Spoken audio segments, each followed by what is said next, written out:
A espera de um bebê é um momento de grande expectativa na vida de uma família. Ao passo que a barriga da mãe cresce, os sonhos e os planos também vão ganhando forma. Tudo gira em torno daquela criança que está por vir. Mas e quando os sonhos são interrompidos e a alegria da espera é substituída pela dor da perda? Como lidar com o luto e a triste realidade do colo vazio?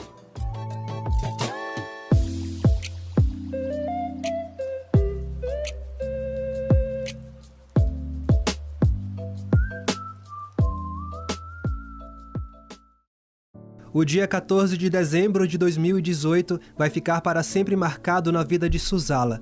Já na reta final de uma gestação tranquila, a professora foi surpreendida com a notícia de que sua pequena Maria Flor não chegaria ao mundo da forma como ela e seu marido tanto sonharam. Eu acordei e eu senti que alguma coisa não estava bem, né? Estava com barrigão, quase, acho que 35 semanas de gestação, né? Ou seja, já estava esperando, né, a qualquer momento dela nascer. Daí, a bebê não mexeu e eu liguei para minha médica.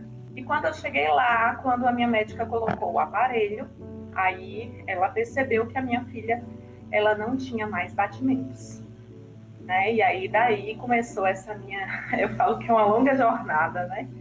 A jornada desse luto materno e de viver, né, sem a presença de algo que para mim parecia tão certo, né? É a pulsão de vida que é um bebê. A gente, quando está grávida, a gente não vê só a linha do positivo, a gente vê a linha da vida. Jamais eu imaginei que eu iria realmente ficar sem minha filha de uma forma assim, tão precoce, tão sem aviso, né? A tristeza e toda a dor que envolve o luto materno também foi algo vivenciado por Suzana e por Sara.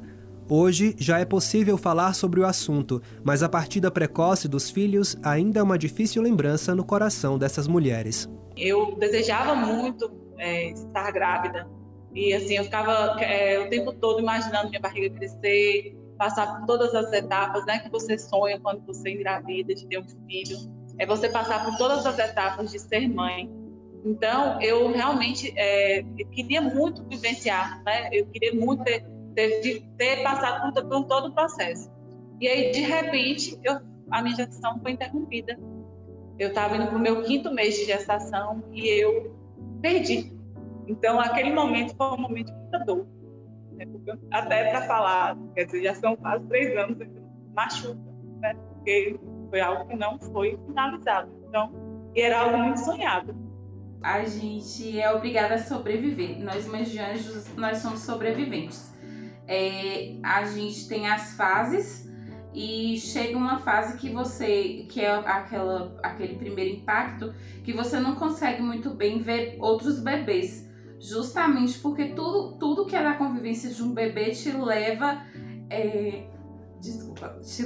à falta do seu. Então você não consegue olhar o cuidado de uma mãe com um filho, tudo você se imagina naquele lugar. As pessoas elas têm muito medo da pessoa de luto, né? Então muitas mães têm medo da gente, e quando a gente olha um bebê e chora, o sentimento que a gente tem não é que a gente queria aquele bebê daquela outra mãe pra gente, porque pasmem, tem gente que acredita nisso. É porque aquele bebê te lembra o seu, aquele choro é de saudade do que você nunca viveu. E isso é muito difícil de explicar, só uma mãe de anjo é capaz de sentir. Eu acho que tem dias assim que a gente grita de dor, mas a gente vai superando, a gente vai lutando e chega uma época que a gente pensa nesse filho com muito amor e carinho, sabe? Não é aquela dor latente, mas é uma dor que a gente guarda em um canto bem carinhoso assim do nosso coração, sabe? Essa psicóloga explica que o luto é um processo natural diante de uma perda, um momento único e singular, enfrentado de formas diferentes por cada pessoa. Um processo que pode ter um peso ainda maior quando vivido por uma mãe. A gente na psicologia costuma dizer que o luto, Mário, ele é a quebra de um mundo presumido, né? Aquele mundo que existia com aquela pessoa, ele se quebra, ele se rompe com a partida dessa pessoa, né? Então, É a quebra desse mundo presumido, a quebra daquilo que estava previsto. O luto da mãe que perde um filho, ele é um pouco mais especial por conta disso, tá? Pela natureza do vínculo, né? Que é um vínculo mãe-filho, um vínculo muito forte, pela forma como provavelmente essa perda pode acontecer. Se ela, por exemplo, se ela é uma perda que acontece no período gestacional, se ela é uma perda que acontece logo após o nascimento, ou se é uma perda que acontece, né, até o primeiro ano de vida, né, desse filho. Então, via de regra, o que torna esse luto especial é isso, é o rompimento desses sonhos, dessas expectativas. E uma outra coisa que é muito característico também no luto, né, de mulheres que perdem filhos na gestação ou logo após o parto, é a não validação desse luto, tá? Ele é um luto que não é tão reconhecido e ele não é um luto muito autorizado, né? Então é comum que as pessoas digam: é assim mesmo, foi melhor assim, que bom que foi logo agora, né? Já pensou se você pega amor como se nessa vinculação, ainda gestacional, não tivesse amor, né? Falas, por exemplo, você é muito nova, você pode ter outros filhos, que marcam também essa sensação de que, assim, parece que o filho é um objeto que eu tenho, mas eu perdi, mas eu posso ter outro, né? E a gente sabe que cada pessoa é única, cada gestação é única, cada filho é único. Então, as mulheres, elas acabam sendo silenciadas, né, nessa manifestação de luto, porque isso torna o luto dela pesado para quem está por perto. E foi através da escrita que Suzala encontrou a maneira de expressar a sua dor.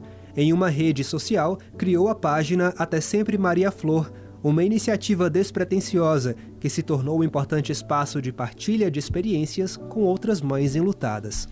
Eu decidi que eu ia abrir uma página no Instagram para falar um pouco sobre trombofilia e o meu processo de luto, né? Então, quem for lá na minha página vai ler lá do iníciozinho, assim, uma trajetória, você vai seguindo uma trajetória. E aí, a priori, eu abri a página, assim, sem pretensão, eu só queria falar, eu sempre gostei muito de escrever, então eu queria falar sobre o meu processo, né, a escrita, como forma, assim, de colocar para fora mesmo. As pessoas que me seguiam no meu Instagram pessoal não sabiam, né, eu preferi que fosse assim, né, porque eu me sentia mais livre para escrever, até porque a sociedade, ela não está preparada para falar de luto, não está preparada para falar de morte, né? E assim, eu não me sentia, naquele momento ali, eu não me sentia à vontade. Hoje eu falo muito tranquilamente, mas naquele momento ali eu não me sentia à vontade. E aí, então, essa rede, né, essa conexão, ela foi se formando. E aí, de repente, eu me vi, né, dentro, com o Até Sempre Maria Flor, dentro desse mundo onde mulheres perdiam seus bebês. E que a gente podia falar sobre isso. O luto é um processo complexo, sem tempo de duração ou fim estabelecido. Especialistas afirmam que é preciso vivenciar cada uma de suas etapas até que seja possível lidar com a perda de uma forma menos dolorosa. Depois da tempestade que é vivida nesse momento difícil, muitas mães de anjo reencontram o sentido da vida em novos projetos, ou ainda na chegada de um novo filho. São chamados bebês arco-íris. Quanto melhor o luto é vivido, melhor o processo de elaboração dele, né? E isso permite, inclusive, para essas mães, né, que perderam o filho, mas que entendem que o desejo de ser mãe não precisa morrer junto, isso favorece, inclusive, que ela se abra novamente a um processo de gestação, né, pela espera desse bebê arco-íris, né, que é esse bebê que vem trazer a esperança, né? O bebê arco-íris é pela explosão de cores depois de um período de tempestades, né? E depois da chuva e de um céu muito cinzento, você tem o arco-íris. A chegada de Lívia na vida de Suzana e de Ben na vida de Sara foi um afago para a dor. Os pequenos arco-íris chegaram trazendo alegria e a certeza de que sempre é possível recomeçar. Mãe de anjo é mãe para a eternidade, né? É você saber que tem alguém lá em cima zelando por você. Eu acredito nisso. E eu tinha tanta fé nessa questão que quando eu engravidei a minha filha de Lívia, eu tinha certeza que Davi estava lá o tempo todo olhando e cuidando da gente na nossa gestação. Porque ser mãe de anjo é isso. É saber que tem alguém zelando por você. E ter um filho arco-íris é exatamente isso. Não significa que aquela tempestade que passou pela sua vida não deixou marcas, que ela foi esquecida.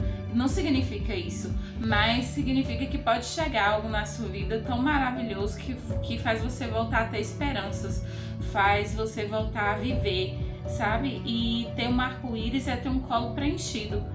Ben sempre vai saber que ele tem 2 irmãos anjo, porque não existe ex-irmão, não existe ex-mãe, e a gente luta para validar a nossa maternidade como mãe de anjo sempre. Somos mães, sim. Nunca, inclusive para as mães que ainda não têm arco-íris, nunca deixem de alguém dizer que vocês não são mães. Vocês são mães desde o primeiro positivo, porque mãe é afeto.